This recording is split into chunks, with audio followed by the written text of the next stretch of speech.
Vamos a resolver un ejercicio utilizando TDD. Para esta ocasión nos pidieron implementar dos funcionalidades. La primera es la de validar un root, o básicamente recibido un root, ver si es que ese root es válido o no es válido. La segunda funcionalidad es que, dado dígitos de un root, generemos el dígito verificador.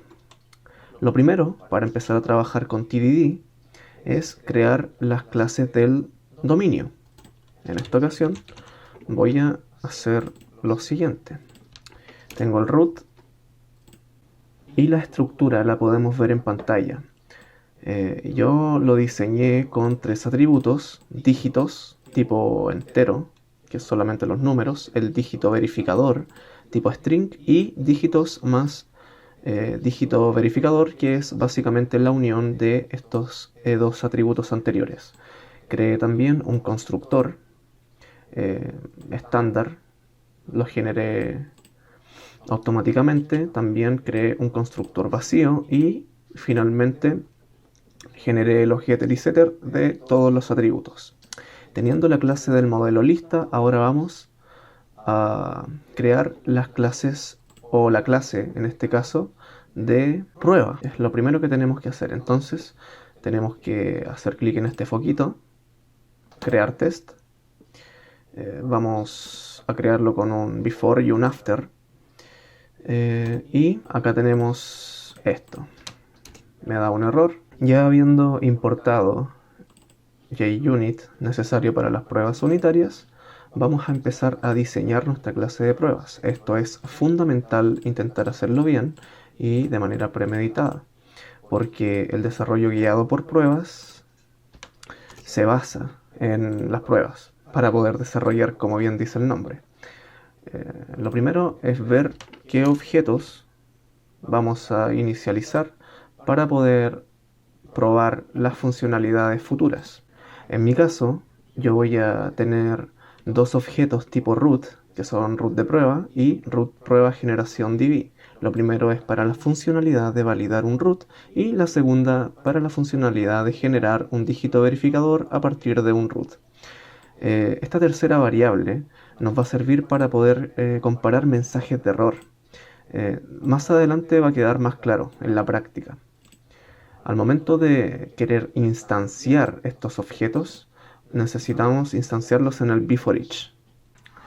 Como pueden ver, el root de prueba le puse los atributos correspondientes a un root completamente válido.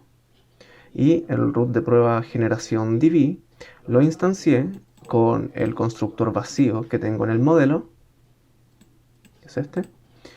Y luego lo único que hice fue reemplazar o en este caso agregarle dígitos, que también son dígitos completamente válidos. Ahora, para poder explicar lo que hace el hashmap, es que básicamente por una clave puedes seleccionar un mensaje específico. Esto va a quedar claro dentro del cuerpo de los métodos. También, luego de after each, necesitamos hacer lo siguiente. Como podemos ver, lo que quiero lograr con el after each es que después de cada método los atributos vuelvan a sus valores originales, como los planteé acá.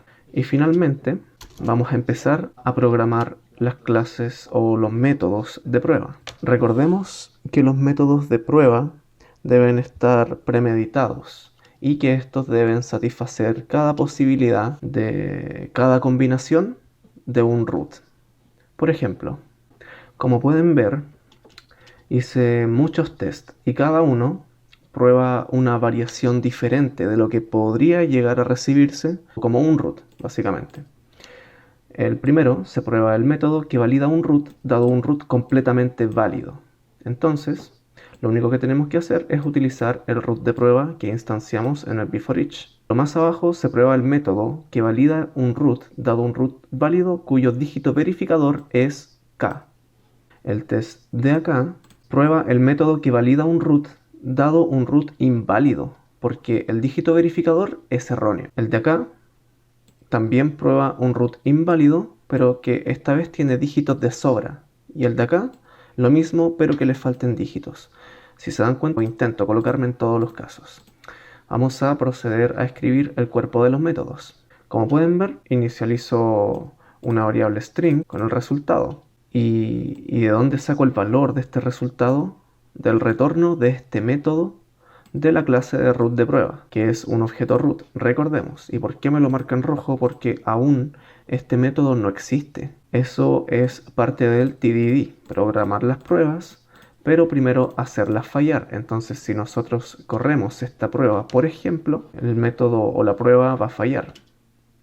Ahora, acá va a quedar un poco más claro lo que hace el hash map. Por ejemplo, para este caso se prueba el método que valida un root dado un root válido. Entonces, ¿qué estoy diciendo? Que como resultado de esta operación, de este método, básicamente, tiene que entregarme una cadena que me afirme de que el root en cuestión es válido o no válido. Y en este caso, el root es válido, entonces estoy diciendo que compare una cadena que me verifique que el root es válido, pero esta cadena debe ser coincidente con esta. La clave que utilicé en el hash map es root válido y efectivamente es la que estoy utilizando como parámetro en el assert equals. Lo único que debo especificar es la clave mensajes.get, el hashmap.get.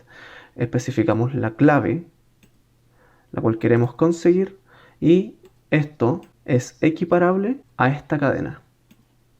Y eso es lo que estamos buscando hacer. Ahora, para las siguientes pruebas, por ejemplo esta, se prueba el método que valida un root dado un root inválido, porque el dígito verificador es erróneo. Si se fijan, reemplacé los valores o los sobreescribí, 19971496, pero también reemplacé el dígito verificador. Debería ser 1, pero yo le puse 2. Y lo único que debo hacer es especificar la clave que hace referencia al mensaje de que un root es inválido. Esta cadena es equivalente a esta expresión. ¿Y qué es lo que quiero hacer? Quiero hacer que este método me devuelva esta cadena en caso de que el root especificado no sea válido. Y de esa forma estamos creando las pruebas para la funcionalidad de validar root. Ahora, como pueden ver, todas estas van a fallar y debemos crear el método para satisfacer estos casos de prueba. Alt Enter y creamos un método validar root en la clase root.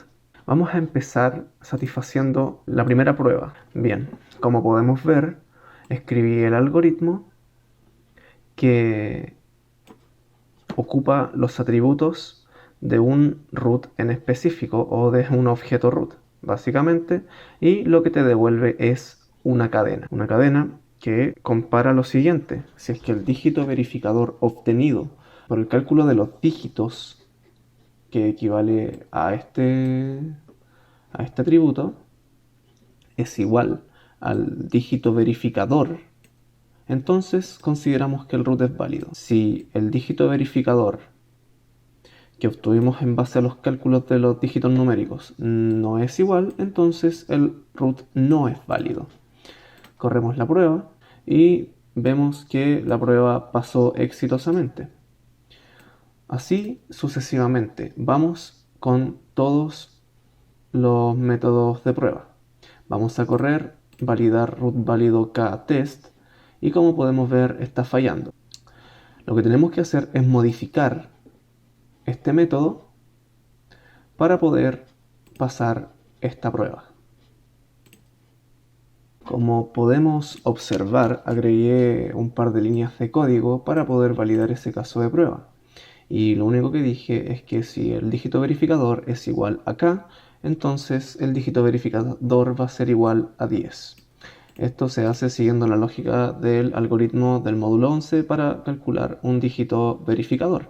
Y podemos ver que después de escribir estas líneas de código, vamos a probar nuevamente el caso de prueba o el método de prueba y ahora vemos qué pasa. Hacemos lo mismo con el siguiente caso de prueba que valida un root dado un root inválido porque el dígito verificador es erróneo. En este caso vamos a ejecutar el test y vamos a ver qué pasó porque nuestro algoritmo saca perfectamente bien los cálculos. O sea que este caso ya está satisfecho. Cuando todas nuestras pruebas ya hayan pasado, vamos a pasar en este caso a la siguiente funcionalidad, que es tener pruebas que en primera instancia comparen si es que la generación de un dígito verificador ocurrió de manera exitosa o no.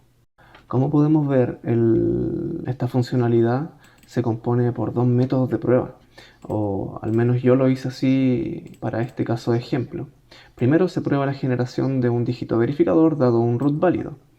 Tenemos un cuerpo bastante semejante a las pruebas anteriores, solamente que ahora tenemos otro método llamado agregar dígito verificador, el cual obviamente no existe aún, por ende si nosotros ejecutamos nuestras pruebas, ambas van a fallar. Por lo cual vamos nuevamente a apretar Alt Enter o Enter y vamos a crear un método agregar DB en nuestra clase de root. Y lo mismo, vamos a buscar satisfacer esta primera prueba que por ahora está fallando. Y con el cuerpo de este método que satisface esta prueba ya hecha, vamos a comprobar que el algoritmo está bien, si es que la prueba pasa, primero que nada, y podemos ver que pasó. Pero si ejecutamos esta prueba podemos ver que falla, porque como resultado tenemos que sí se generó el dígito verificador, pero no debió haber pasado. La generación del dígito verificador debió haber sido fallida. Por ende, necesitamos editar este método para poder también validar este ingreso erróneo de un root. ¿Cómo lo vamos a hacer? De la siguiente forma. Como pueden ver, tengo la lógica de que si un root no tiene un largo de 8 y un root no tiene un largo de 7, entonces el root es inválido, porque todos los root o tienen largo 8 o tienen largo 7. Entonces, si esto pasa, no se ha podido generar DB root inválido, cadena que coincide con el mensaje de error que especificamos en el before each, que es este. Con eso ya validado, vamos a correr la prueba nuevamente y podemos ver que fue exitosa. Eso quiere decir que tenemos validado nuestro método para la generación de DB dado un root inválido. Si bien terminamos de satisfacer todos los casos de prueba que diseñamos en un principio y tenemos el algoritmo completo, en teoría, nos queda un último paso para terminar la metodología TDD, que es refactorizar lo que programamos. Lo cual vendría siendo acá bastante pertinente porque se dice que una buena práctica es que un método no supere las 10 o de 10 a 15 líneas de código. Y si se fijan acá hay mucho más de 10 líneas de código en el caso del método de validar root y en el caso de agregar dígito verificador en ambos métodos. Y no solamente eso, sino que hay bastante código duplicado en ambos métodos. Porque si se fijan, este código es el mismo que este, porque ambos corresponden al algoritmo del módulo 11, que es necesario para sacar el dígito verificador del root. Por ende, voy a proceder a refactorizar ambos métodos. ¿Cómo lo voy a hacer? De la siguiente forma. Bueno, había creado previamente un nuevo paquete dentro del paquete de Java con una clase llamada root funciones, y lo único que hice fue crearla dentro del paquete utils para poder almacenar un método que se repetía, que era el de sacar dígito verificador a través del, como mencioné anteriormente, el algoritmo del módulo 11. Esto te devuelve el dígito verificador cuando tú le especificas un string que corresponde al root. Y en nuestro caso, este root o este parámetro que recibe este método correspondería a dígito más db. Entonces lo único que tenemos que hacer, o yo debería hacer ahora, es eliminar esto y ocupar el método el método de esta clase de root funciones. Así voy a dejar este método mucho más legible. Y bien, como pueden ver, lo único que dejé de ambos métodos son las validaciones del inicio y las las condiciones del final, porque eso ya es intrínseco de cada método, es lo que buscamos con cada uno de ellos correspondientemente. Pero nos ahorramos muchísimas líneas de código almacenando el algoritmo del código 11 en una clase aparte, que la dejé acá en root funciones. De esa forma no se repite el código, es mucho más legible y damos por finalizado el desarrollo de estas dos funcionalidades con TDD. No sin antes revisar si es que todo sigue funcionando como debería. Vamos a probar las primeras clases y ya si este pasa, vamos por buen camino. Esto también significa que no hubo ningún cambio en el funcionamiento en cuanto a los métodos de validación de root y al parecer tampoco con los métodos de la generación del dígito verificador. Y ya con eso quedaría 100% finalizada este desarrollo dirigido por pruebas.